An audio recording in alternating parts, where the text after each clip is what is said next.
And I started this thing, maybe out of a sense of self affliction, but as I noted in part one of the show, my chest has been suffering, and I'm trying to make some kind of comeback. And I thought it might be interesting first to just explore some of the motivations for like why I might do this to myself. One thing I notice when teaching others is there's usually some kind of goal, and I find almost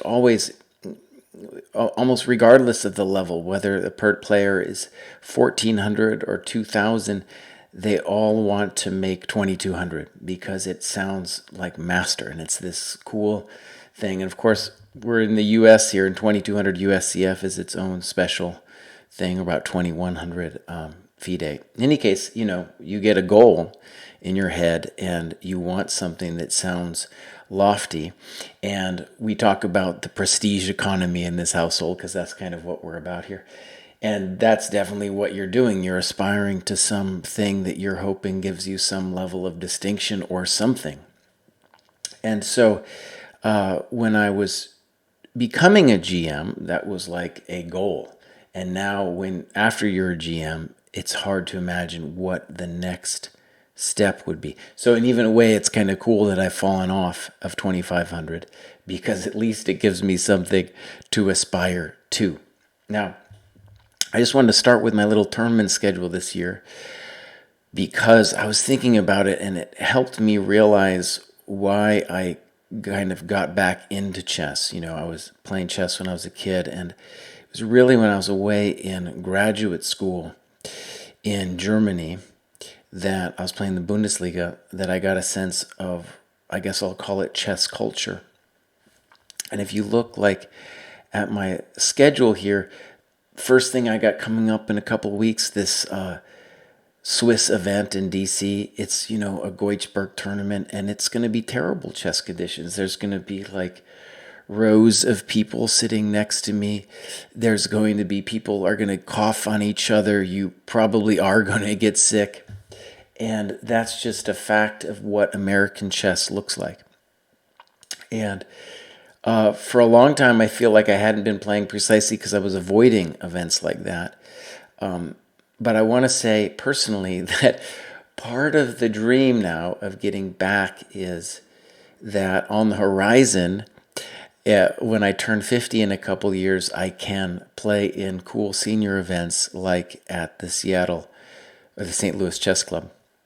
It's funny I said Seattle because I have the STL here, where I'm going to be in St. Louis later in the spring. So there's events like that, and cool events also are happening that hopefully I can get to.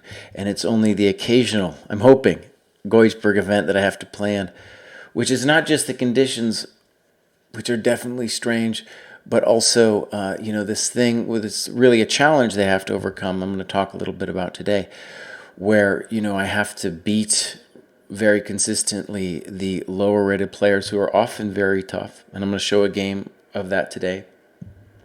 I'm going to show that today, and I have to beat those people consistently in order to play the GMs in the last couple rounds. And so that's been one of the things I've really been struggling with recently. Paul in New Jersey asks about playing in the New Jersey Open on Labor Day weekend. DZ, hello. Paul, I'm going to write it down. Labor Day in Jersey. I'll try to do it. I'm in Baltimore now, so I've gone up to Philly a couple times. So that would be cool. I would love to come up there. I love those tournaments in Philly. They're Goichberg tournaments, but it's actually pretty easy for me to get up there. And so I don't know why I hadn't been doing that earlier in my time here on the East Coast. I'm new to the East Coast. It's still a foreign land to me, but I'm getting used to it. But yeah, I have a couple cool events with St. Louis and then Denver Open. I played that last year. I won that. That was the only good recent event I've had. Pretty short events, these 5-round things. They're talking to me. I don't know. The people at US Chess are pretty disorganized, but I got a letter saying that there's going to be this Denker reunion. The Denker is the tournament of high school champions that I won when I was a kid. And I guess it's some reunion thing, but I don't know, they're not organized. They don't have any kind of information up. And then this Banff Open in Calgary International, that might be really intense, especially two tournaments right after one another. And that'll test me. Oh, no rematch. This is really interesting. You're asking me about this. So he's asking about the World Championship thing I did on chess.com. I'm gonna have to write them because for a long time I did those a while back, several months ago. I enjoyed it a lot, and I was hoping to do more. But they kind of were like, "Well, we're working on it," and so I didn't even know that they had put them out. So thank you for that, no rematch. I have to ask them about it. I'd love to do the more of the World Championship stuff, kind of like when I do this show, everybody has an idea of what their chess improvement looks like. But the idea of myself doing this is to force myself to articulate what I think is going on in my chess, at least in a superficial way. And the World Championship series really helped me articulate some of the things that, say, about Steinitz that I hadn't thought too deeply about. Okay, with that in mind, let's look at what's been going on in Jesse's little land of improvement here. I was sick for a little bit of this. I got kids. They're making me sick all the time. It's a terrible, it's a terrible thing, but I'm really struggling to do this. There are several other chess dads out there trying to make it work, and yeah. Let me just say, one thing I've noticed about myself is I kind of enjoy doing puzzles, problems. And I've got this book that I'm not going to recommend because it's too hard to get. I got it in Russia back in the day. And I don't have to understand Russian, it's because it's problems. But I know my Sloan and my Cone and all that other, like the basics. So it's not, I can get the basics, but I don't really need it for the problems. Anyway, it's a great collection of endgame puzzles. There's other collections out there. But I've done this book several times, and many of them are quite difficult.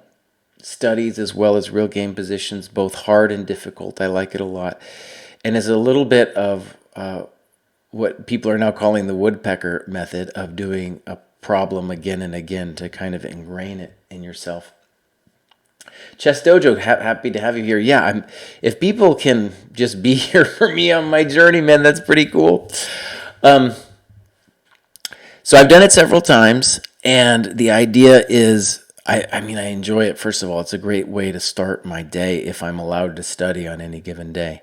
And this 1985 to 2192 here is just me doing the problems every morning. So the problem 1985 to 2192. And there's like 9 problems on a page, and if I can get 2 pages done in a day, that's a pretty good day. With the games, I have been doing it. It's the hardest part of my chess improvement, I think anybody's, and I did do 2, and I'm going to share some of my analysis with that today. Easy puzzles, not hard puzzles. That might be true. I think I like about this book and some of the other puzzles is when you don't know how hard the problem's going to be. Because a lot of times if you know it's an easy problem, then when you see an easy answer, you're done with it. And in a real chess game, that's not the way it is. There are a lot of times there'll be hidden things that you really have to unearth before you move. So that's one of the things I like about it. Like I said, I think some people don't enjoy doing puzzles. Like I know Yermolinsky and Sarawan, a lot of other guys, I think Yermolinsky's never even done a puzzle. At least that's what he claims. Hard to believe, but that's what he claims. But I am definitely someone who enjoys it. Teaching, I've been doing some teaching, and the opening work very little. The 2 files that I did were just the games. When I review a game, I have a little opening file on ChessSpace that I just updated some of my analysis. With openings more and more, especially as an old guy, it's just all about understanding what's going on in a structure because I can't really remember the exact variations anymore. It's just too hard. So actually, I'll give myself a plug here. In teaching, I'm trying to do some teaching. So here's my little self-promotion gig here with my Got Mated. So if you want to get lessons from me. I do lessons, and it's just be clear. I'm really going to be focusing on your games and your weaknesses when you're doing this with me. Different teachers have different ways of improving. My sense is every coach tries to push in their teaching that which made them improve. And for me, since going over my own games was like the key, that's what I do in my lessons. All right, just because it's been a hard road, I'm on a show this every time. My fitness thing didn't work out the last couple weeks. I did some stuff, but it wasn't working out. I dropped maybe a little bit of weight, but that was because I was like sick. My ass has been broken. I got like, it just hurts, man. I don't know what's going on. Am I really close to 50 push-ups? Probably not. That's probably a lie. So that needs to get stepped up. And like I said, when you look at my little tournament schedule here, the 2 round a day thing, you got to be strong for that. And especially then I look later at November with the Banff and Calgary. It's just so brutal to play 2 events right after another. And I think those will generally be 2 rounds a day as well. So really tough. Yeah. Yeah, Vishnu's here. Cool. Baltimore Open, Vishnu, that's this weekend. And I kind of think if my wife gave me a pass, I would go. But I think already I'm lucky to get one a month. And that Baltimore tournament's kind of weird. I wasn't sure how strong it was going to be, but maybe it would be, I'll tell you what, I'm going to ask my wife. If I can get away for that, I will. I kind of don't like the weekends. I get trapped with the kids, and it's really a hard business. All right, let me start, and let's go. I'll show you this game I played. So, this game was, I think, indicative of some of the problems I'm facing. This guy is like, I looked him up. He's only like 2150 FIDE and maybe 2300 USCF, something like that. And with black, it's hard to win. But this game, well, definitely started off with a huge advantage to me because I know this position quite well. I've played this many times, and already here my opponent was in like the deep think. We start off with 140 in these tournaments, 1 hour 40 minutes, and by this move he's already down to 50 minutes. So I started off and I already have like a huge sense of a feel good sensibility of what's going on. And I'll show you guys how this all deteriorated here. Why does white always take on f6 with the bishop instead of the knight? Okay, yeah, we can ask that question. So if we go back a little bit. Bishop e7. If you take with a knight, it's possible. Then after bishop takes, you really have a question with the bishop on g5. If you take on f6, really you're developing my queen. And black's fine now. Maybe even better because we're going to play c5 very soon. Yeah. So, here we go. This is my drama here. So I've played this many times, and I think I was the one to kind of pioneer this c5 idea. I don't know if I don't take that much credit, and of course it was a computer suggestion anyway. But the idea is just a very basic one, where white really has 2 problems. One is he's lacking a bishop, and 2, all of his forces really are engaged with my king side. So he's kind of all in. And the bummer about this c5 move is it's going to be very difficult to not trade queens after queen b8. So dc is certainly a move here.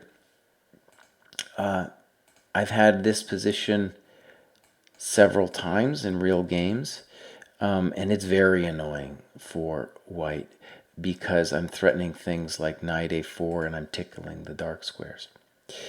So my opponent thought forever and played knight eg5 and now knight f6.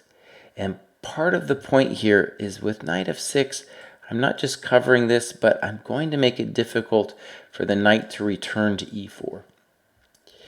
dc, queen b8, queen takes, rook takes, takes. And this maybe could be where, you know, I had seen the position before, but it's not like, even if I had put the computer on it years ago, it's not like I could understand what exactly is going on. Now, two practical problems I was faced with here. One, I was just ridiculously up in time here. I've only used 4 minutes on my clock to get this position. And there's a kind of giddiness, I feel, when your opponent has basically been thinking and you haven't been thinking. And it's hard then, I think, to settle in to the game at that point. Two, my sense was that I should be better, maybe clearly better in this position, even though I'm a pawn down, because the knight on g5 is arguably misplaced. And if it has to go back to h3, right, if I'm going to kick it and it has to go back to h3, then I'm going to have very clear compensation. And of course, the position's opened and my bishops are very strong. But the truth is, the position is probably closer to dynamically equal. So I was already a little bit misled, if you guys understand what I mean by that. Okay, so AB, the guy thinks forever and plays rook he1, which is a fine move, and he's down to 27 minutes. So here I made my first mistake. The computer says it's not a mistake. I'm going to go ahead and call it a mistake. I only thought for 5 minutes here, and really, I have so much time, and this is the time for me to really dig deep. By the way, what I do here with my own analysis is I write it all out. I write it all out, and let me just give you an example here. I do the analysis, and I got my own words and variations going on here. And even at the end, before I look at it with the computer, I'll do this thing where I'll try to assign in human values, like what the question marks were, what the critical points, and then I do this ridiculous graph. I do this ridiculous graph of what the evaluation of the position was. The computer always tells me I'm wrong, and sometimes we're going to see a couple points I think the computer tells me interesting things, but I want to see it for myself first before I compare the notes with the computer. And this is actually an example. The computer says what I did was not a mistake. I feel it was definitely a mistake, and I definitely was motivated by the wrong reasons. I look like Botvinnik. Well, I just need to lose a little bit more hair, and then I will look truly like Botvinnik. So I thought too short, and I played h6, and I was totally motivated by the wrong things. When you look at White's pieces, they kind of feel superficially active, and it's true, I got to watch out. And one of the ghosts that I saw was that if I played rook a8, which in a lot of ways, just has to be the right move, I was worried about bishop c4 and tricks with e6. For example, if I play h6 now, I run into this sad business, and I guess I'm just lost because my bishop's hanging. But all I got to do is just play bishop c5. And I get out of that threat, and honestly, yes, there's a variety of ways he can sack, but I'm always going to be on top because these bishops are just nailing his structure over here. Really clear example where the bishops are stronger than the knights. And if he does not play bishop c4 and play a3, which is actually what the computer wants, Then rook a4 seems incredibly strong to me. And even though the computer says it was like dynamically equal here, I'd much rather be black because I'm preventing the knight from returning, and this is basically a big positional threat to play h3 and have the pieces all go backwards. So, all right, I played h6, and he's the one who has little time, and I now very quickly throw the position really away. So rook a8, a3, rook a4, and he finds this move, which is good. And surprising, it's really kind of hard for me to take advantage of this pawn. The computer, for example, wants me to do this very gross thing where I take on e4 and then take here, but I'm worse then. For example, I don't know, bishop e4, knight takes, rook takes. Yeah, this is just a terrible position here because he owns the d file and this guy's a little bit weak. The initiative, of course, is going to benefit the person with in the opposite color bishops, any opposite color bishop's position, right? The initiative is incredibly valuable, and it's definitely the case here. And I wasn't about to trade everything off, right? So in this position, the computer, what I wanted was knight g4. The computer actually wanted me to do this really weird thing, wanted me to play like knight g4 here.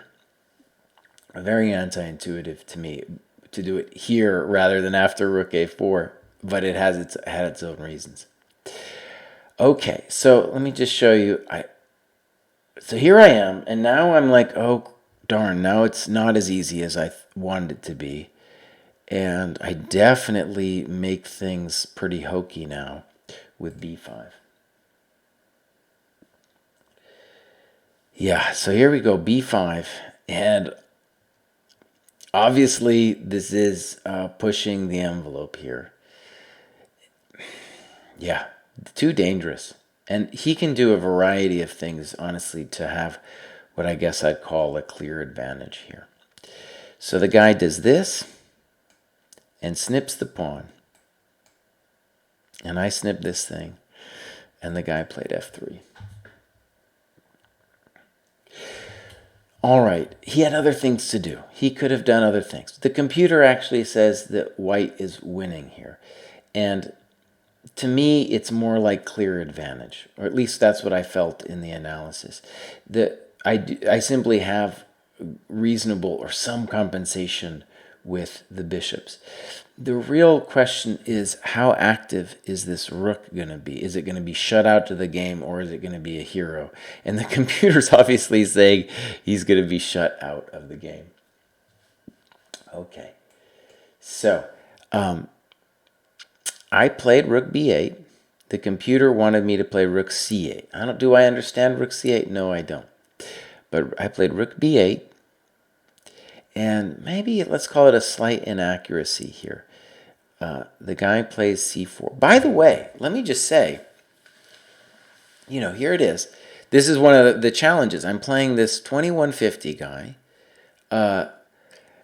If I want to be 2500, I basically have to beat this guy 9 times out of 10. Right? And really, so far, besides taking too long, he has not made any notable inaccuracy. Anything. We could maybe, criticize some of his opening moves or something like that. But all the opening moves he's done are all moves that very strong players have done. And a lot of times, even the computer likes it. It'd only be some weird deep dive thing if you wanted to criticize the opening moves. Now, this move, I think he's still doing great, but the problem is that just intuitively, he's blocking the return of the bishop, and he might want to play c3. So for that reason, a4 just feels much more consonant with what he wants to do here with c3 next and having this return. For example, when I play rook h2 and he plays rook e2, that rook might be, worried about some kind of bishop f3 in the future.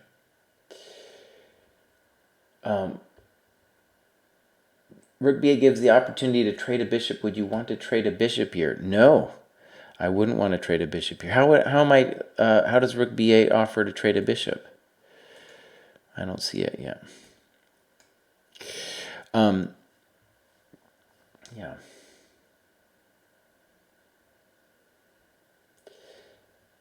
Counterattack. Bronstein against the Sicilian defense. Bronstein had some great games. He has this book, this famous, called, I don't know, something like 100 Open Games or something like that. Maybe it's more than 100. But yeah, he had a lot of games with heavy calculation with positions just like this. All right. So c4. And now I played what I intended, rook h2, rook e2, and now g5. I could have played h5 too. But, let's just say here, I wasn't entirely, I realized I was worse, but I wasn't entirely without hope here. White can easily blunder this position, and the bishops are incredibly strong. And in a certain sense, right, even though he is up this beautiful juggernaut of pawns on the queen side, speed is what really matters. Who's going to be faster in pushing their pawns, pushing their advantage. I have obviously got the advantage on the king side. He has the advantage on the queen side. So, knight e4, bishop e5, rook de1. And this is actually the first move that I think is a legitimate mistake. It doesn't spoil the position, but it's just incorrect. There's no reason, what I mean by incorrect is there's just no reason for him to do it. The rook is valuable on the d file. And I think most of all he wants to protect this rook to various bishop f3 things. But if you wanted to do that, then something like rook c2 is definitely possible. And in some respects, this move, okay, I'm going to call it passive. But in some respects as well, it's definitely, in the time pressure, people like to feel secure. And it feels like one of those moves where you're trying to just shore everything up. Okay, so I played h5 and king b1, g4. Okay, fg, hg. Now, during the post analysis, like when I say post, I just mean me analyzing the game afterwards, I thought his next move was an exclam, knight f2. The computer is just like, no, knight c5, and I'm getting crushed. So basically, it doesn't like anything I'm doing. And the point is, bishop g3, which would have definitely been my intention, and then rook g1. And the cool thing about this is really, even though the rook looks passive on g1, we've shut the rook on h2 out of the game. And with that, really, all of my counterplay. So, yeah, that's an instructive position. And of course, if I lose my bishop on b7, things aren't going to look so good. What did the computer want me to do? It wanted me to take here and to get this position and to play like h5.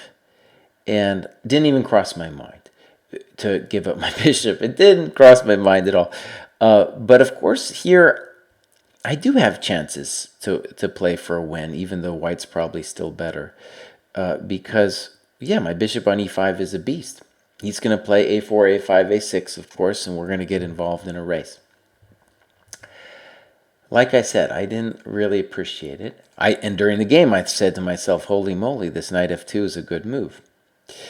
Now, here is where I think the computer can be very interesting and helpful, because during the post-analysis, I missed entirely what the computer saw here. I did consider it during the game. Let me first show what happened Good evening, Triple H. Let me show what happened in the game first. I played bishop d4, here, snip, snip, and it's an interesting position. We're going to talk more about it in a second. But let me show you what the computer found. It's really pretty interesting. So instead of bishop d4, what the computer wants is really kind of cool. It wants g3.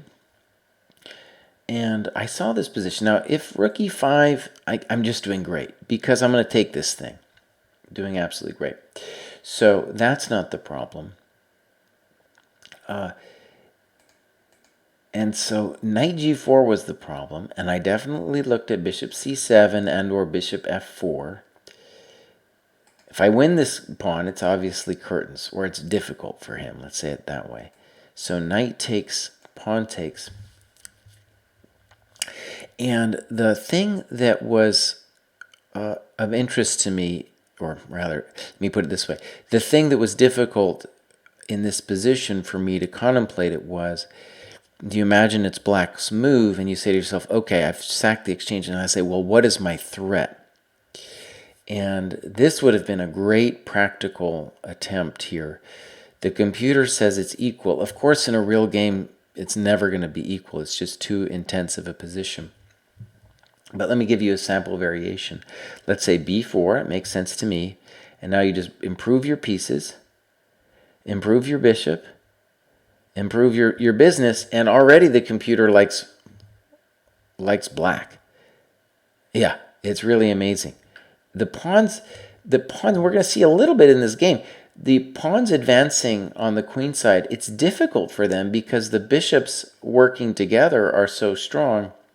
And even now, it's hard for me to see like exactly how I'm going to break through.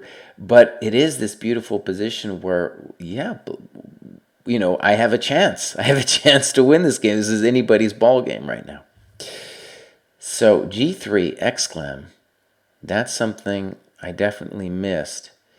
And the interesting question is, well, like, how did I feel about the position after this? And the answer is, I felt some optimism, which is kind of true, you know. Basically, it's a similar thing to what we were just talking about, where if I have the initiative on the king side, I'm going to win this game. Now, I also, though, let's just look for a second.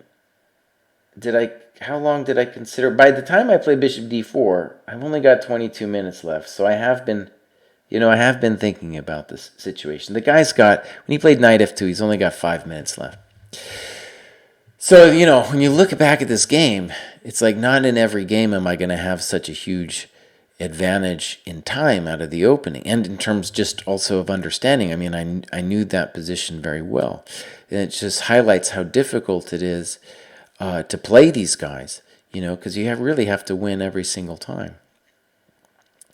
Now, his next move is technically a mistake, but it presented some real interesting challenges for me. He played rook d1. The computer rightly points out that if you just play knight e5, it's really hard for me to avoid losing one of my bishops, getting it traded off. For example, knight c6 is a real pain to deal with. And I got to worry about things like rook g1. We're going to see that in the game too. So rook d1, and now I had what has to be called my first senior moment in the game. And the senior moments are definitely something that's plaguing me, and it makes it really hard to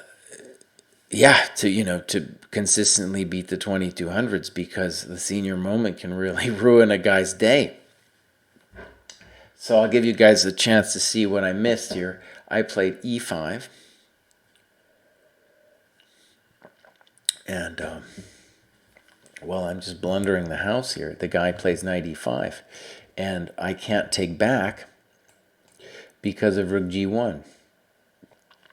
So I'm lost again. I've gone back. I've crawled myself back to being okay, and now I'm lost. Total hit me like, and the guy's got almost, very little time left. He had 3 minutes left when we played rook d1. So, when I play e5, I'm trying to conserve my time, but I'm also like, feel like I'm pressing the guy. And someone mentioned Botvinnik earlier. One thing I felt when I did this was that I'm playing too much blitz chess, because e5 is definitely like a move in blitz chess you just play. And Botvinnik, of course, really didn't want to do the blitz chess. And I'm trying to, actually, one experiment, I should write that, I'm going to write that down on my improvement list, is just no blitz chess, just to try it out. I enjoy blitz chess like anybody else. But I think, when I'm playing a guy and he's got a little bit of time, the blitz chess makes me feel like, e5 is the right move, so just go ahead and do it. Bad news. Really bad news. The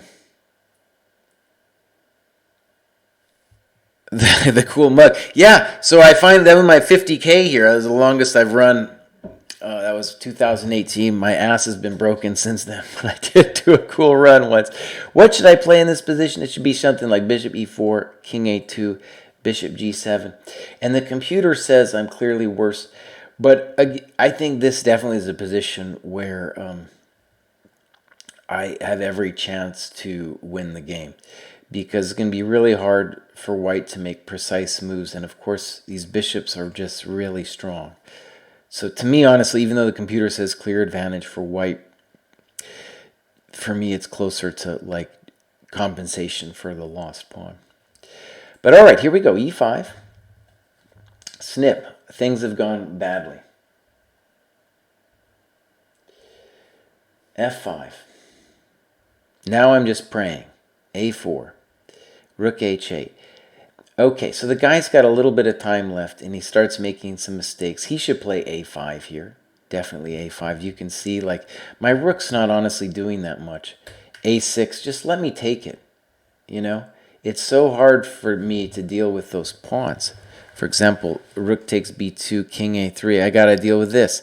This bishop's totally overworked, and he can't defend everything. So, c5. Rook h2. Honestly, this is just, let's call it playing for tricks. I don't know what to do with myself.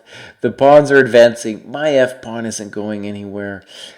But the guy does reward me now and plays king b3. Okay, so at least we get one. It's not a senior moment because this guy's not a senior, but one slip, and that's, in time pressure, this is just what you got to expect from just about anybody. So I take the pawn. He can't take back because of bishop c2. Now, the fact is, I'm still worse, but at least I'm alive now. All right. So, king c4. And now I guess I'm going to call this next moment hubris. Probably I should say to myself, you know what, buddy, go back and at least repeat the position once to see if he wants a draw. And honestly, if he wants a draw, you should just let him have it, dude. Just let him have his draw, because you really don't have enough. Okay, honestly though, if I could do it again, I would still play on. Part of my, even though I've had these senior moments here, I'm really trying to focus on the end game. And when I saw this too, I was like, hopefully I'll play this guy in the end game. Now, I end up outplaying myself, but end game knowledge definitely later does help me here. So, b4, always repeat. That's right, always repeat. I want to just make a plug for the repeat, especially because I'm bad at it. And maybe if I say it to you all, why you should repeat, it'll help me do it in the future.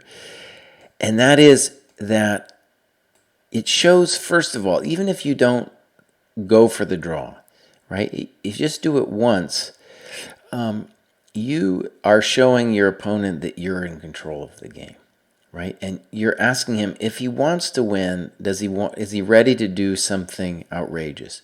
Now, arguably what the guy should do here is simply not play king c4, go ahead and play a5, in which case, I'm a little worried. Okay, so that's the reason maybe for playing bishop e3 anyway. But yeah. And one of it's honestly, this is a real failing for me. You know, my crew writes he usually does it twice.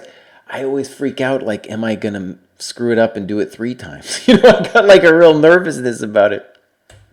b4, f4. The position is pretty hectic here. Rook f1. Obviously, I'm not winning and I'm not better, but I do have some chances here. And again, I blow it. And I'm trying to make things spicy. I should play bishop g2 and just see where the guy goes. Instead, I play rook h4, and I'll let you guys look to see what he did. He found another good move here.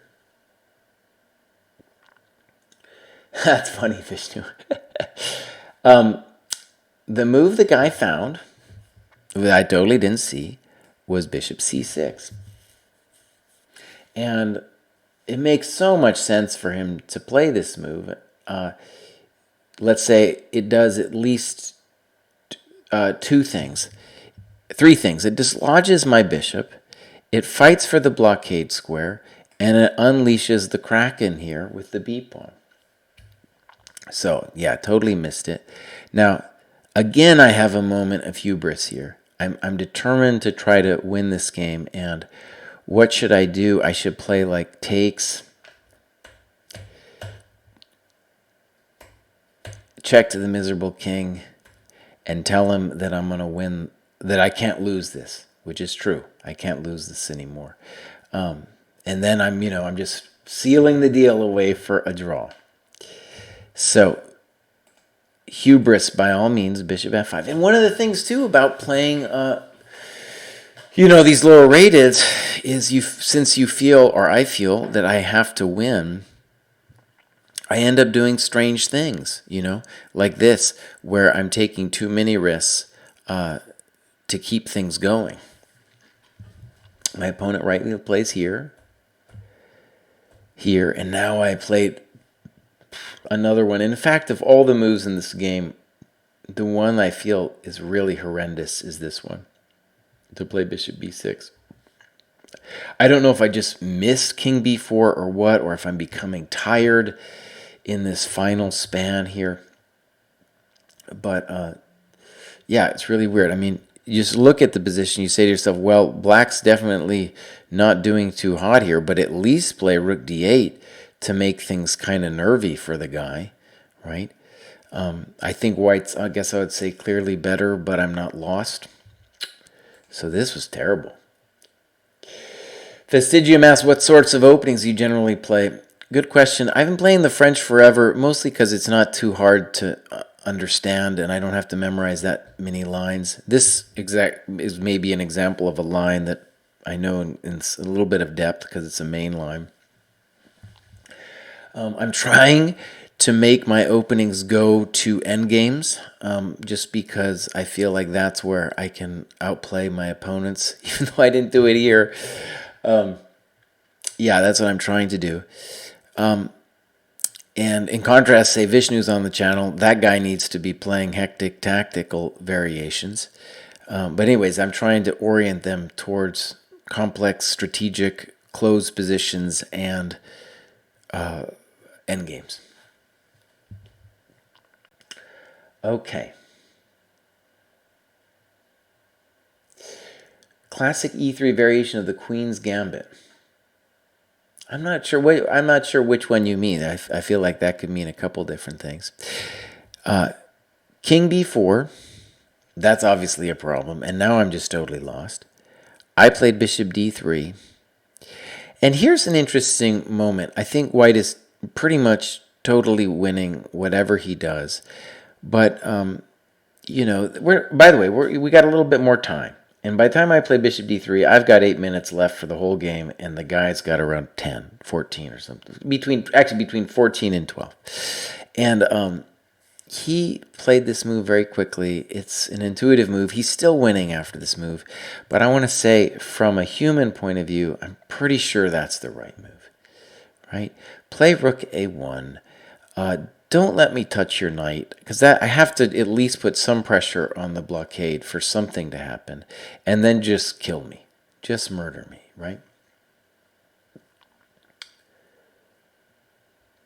d4, d5, c4, c6, e3. Yeah, that's fine. Yeah, that's fine. That would be a Slav, I guess. But maybe you mean e6 on move 2. That's also a fine variation, even though it's some little bit less ambitious. But okay, rook d1, bishop e2. The guy gives me a check. I do this. And I think, again, everything he does is winning. The simplest thing for him to do now is just to go back. And the bummer for me is it's really hard for me to stress the bishop because he's got bishop g4. I can't penetrate to h1. And of course, the big fat a5 is coming real soon. I cannot play rook a8 because that's hit. So the bishop is remarkably active on f3. Good example, by the way, of opposite color bishops and the power that brings. So there was that. Knight g5, I felt like during the game that had to be winning. It is maybe more complicated, though, than he would like it to be with that move. Yeah, that is a little bit complicated. So he plays knight d4. I think this is still winning, but it's now going to become complicated. Bishop takes, rook takes, f3, rook f4, king e5. And I was pretty sure that with what he did that I was going to be winning. Or excuse me, drawing. Felt like a win after all this.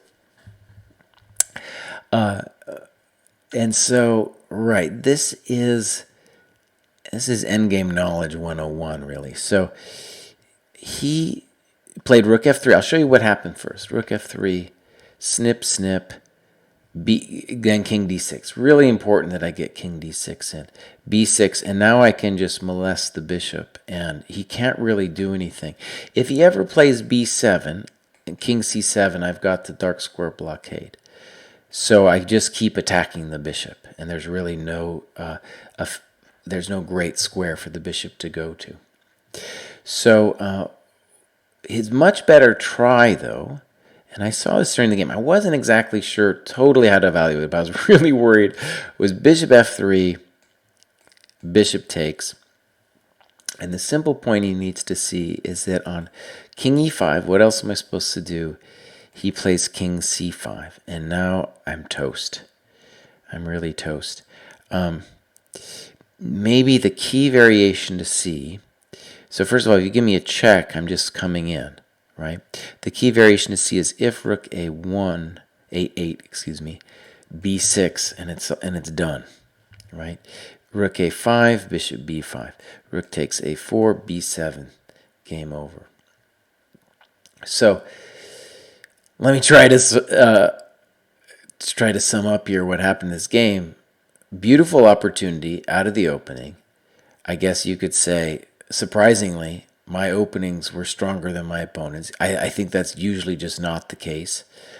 Got a huge time advantage, and I flubbed it on a variety of levels. And we can criticize a couple things. I'm just going to say that I'm sure a lot of other people are feeling the same thing.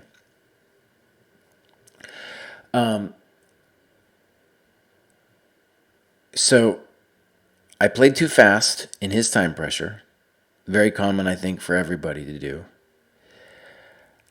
I thought that I didn't need to think really deeply when playing this guy because I felt like maybe I should just roll the guy over, as if I'm entitled to win easily. And it's true. When you're in form and you're 2,500 or whatever, a lot of times you play these guys and it just feels like it's easy. But like we saw in that position, it was very much not easy. And in fact, the guy made very few mistakes in this game. So, right, it shows that the margin of error is really small. And then my just tactical awareness in certain positions needs to be heightened. I have a tendency to fall back and to think of in terms of positional generalities, which is fine. It's a very important part of the game. But I have to be hyper aware of stuff like knight takes e5, which just is going to sour your whole business. Bishop c6, also missed that one. So yeah, those are my feelings of how that game went wrong. And it just shows how hard it is to beat these guys all the time, which is basically, I think, 9 out of 10 is what I got to do. And just to, I say this all the time, I just want to say, when the whole idea of the ELO system was that when you've got a 400-point spread, that the person 400 points lower will win 1 out of 10. Now, that could be 2 draws, that could be a win, but only 1 out of 10 with a 400-point spread, and that shows how tough it is. So like Magnus Carlsen has to beat the 2450 9 times out of 10, and he's doing it. He's doing it as well. Yeah. All right.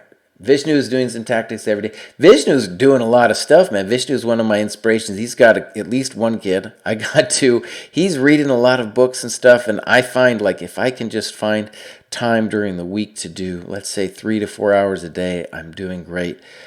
Teaching is also helping me as well. But Vishnu's posting all the time. Pretty cool person to follow on Twitter if you're doing that kind of thing. All right, I'll leave it there. Thank you so much, guys. I'll be back season 1, episode 3, this time next week. I hope you can join me. Bye-bye.